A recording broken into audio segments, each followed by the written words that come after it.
మరికొన్ని రోజుల్లో ఆంధ్రప్రదేశ్లో అసెంబ్లీ ఎన్నికలు జరగనున్నాయి. రానున్న ఎలక్షన్స్ కోసం అధికార విపక్ష పార్టీలు రెడీ అవుతున్నాయి. ముఖ్యమంత్రి జగన్మోహన్ రెడ్డి ఎన్నికల కథన రంగంలో 2 అడుగులు ముందే ఉన్నారు.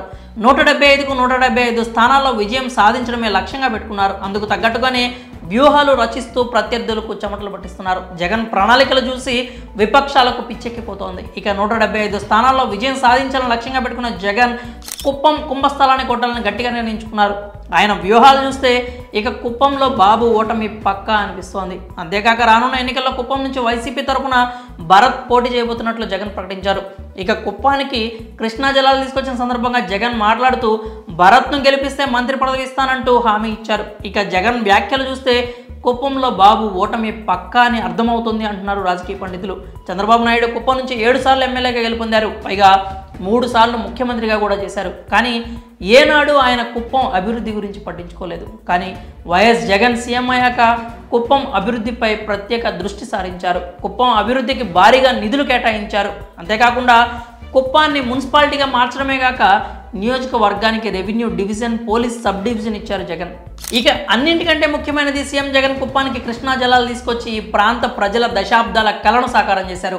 672 కిలోమీటర్ల దూరంలో ఉన్న శ్రీశైలం ప్రాజెక్టు నుంచి హంద్రీనివా సుజల స్రవంతిలో భాగంగా కుప్పానికి కృష్ణా జలాలు తీసుకొచ్చారు. 2 ఏళ్ల క్రితం అనగా 2022 సెప్టెంబర్ 23వ తేదీన ఇదే కుప్పంలో జరిగిన బహిరంగ సభలో కృష్ణా జలాలు తీసుకొస్తానంటూ మాటిచ్చిన జగన్ 2 ఏళ్లు కూడా గడవక ముందే దాన్ని నిలబెట్టుకున్నారు.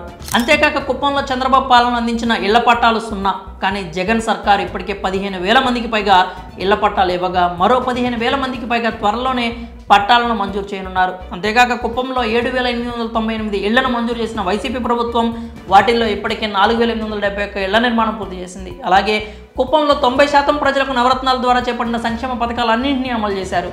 7 సార్లు కుప్పం నుంచి గెలిచిన చంద్రబాబు అక్కడ చేసిన అభివృద్ధి శూన్యం. కానీ అధికారంలోకి వచ్చిన 56 నెలల్లోనే కుప్పం అన్ని రకాలుగా అభివృద్ధి చెందింది. ఇక తాజాగా కృష్ణా జలాలు తీసుకొచ్చి ఈ ప్రాంత ప్రజల 40 ఏళ్ల కలను సాకారం చేసిన భగీరథుడిగా ప్రశంసలు పొందారు జగన్. వైసీపీ పాలనలో కుప్పాన్ని అభివృద్ధికి కేర్ ఆఫ్ అడ్రస్గా మార్చిన జగన్ ఇక్కడి నుంచి భరత్ను బరిలో దించుతున్నారు. అతన్ని గెలిపిస్తే మంత్రి పదవి కూడా ఇస్తానని హామీ ఇచ్చారు. దాంతో రానున్న రోజుల్లో కుప్పం మరింత అభివృద్ధి చెందనుందని ఈ నియోజకవర్గ ప్రజలు భావిస్తున్నారు.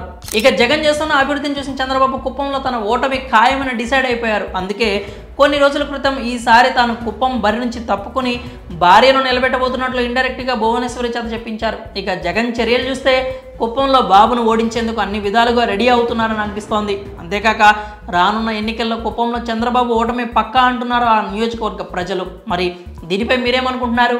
మీ అభిప్రాయాలను కామెంట్స్ రూపంలో తెలియజేయండి.